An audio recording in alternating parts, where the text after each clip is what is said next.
ఓం సాయిరామ్. అందరికీ నమస్కారం అండి. అందరూ ఎలా ఉన్నారు ఫ్రెండ్స్?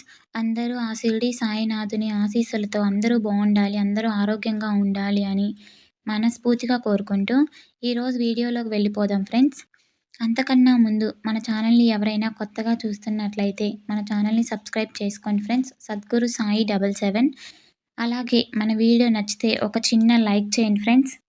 ఈరోజు బాబాగారు మన కోసం ఒక చక్కటి సందేశాన్ని తీసుకొచ్చారు ఫ్రెండ్స్. అది ఏంటో బాబాగారి మాటల్లోనే తెలుసుకుందాం.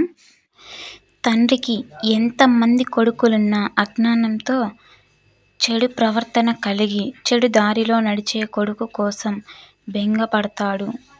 ఎలా మార్చాలా అని ఆరాటపడతాడు. దైవం కూడా అంతే. ఆయన మన తండ్రి కదా! నీతి నియమాలతో ఎప్పుడూ తన దగ్గరే ఉన్న భక్తుల గురించి పెద్దగా పట్టించుకోడు. దారి తప్పి అంటే చెడు నడతతో తనకు దూరం అవుతున్న వ్యక్తుల గురించి ఎల్లప్పుడూ ఆలోచిస్తాడు. వారిని వదిలేయడు.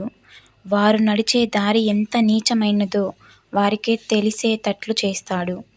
ఒక్క క్షణంలో వారికి కనువిప్పు కలిగిస్తాడు. ఆ క్షణం ఎంత బలమైనదంటే ఊబిలో మునిగేంతటి వేగంతో మనిషి ఉన్నతికి లాగబడతాడు. దారి దొంగ వాల్మీకి దారి తప్పిన అజామిళుడు అమాంతం వచ్చి దైవ సన్నిధిలో చేరిపోయారు కదా!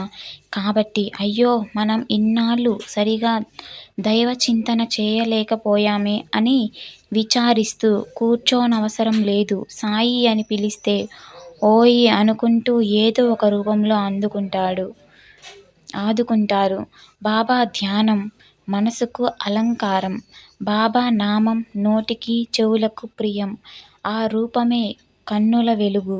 ఇలా జీవితమే ఓ పండుగ అయిపోతుంది. బాబా ఒకసారి ఒక పిసినారి భక్తుడికి ఆత్మజ్ఞానం అంటే ఏమిటో వివరించారు.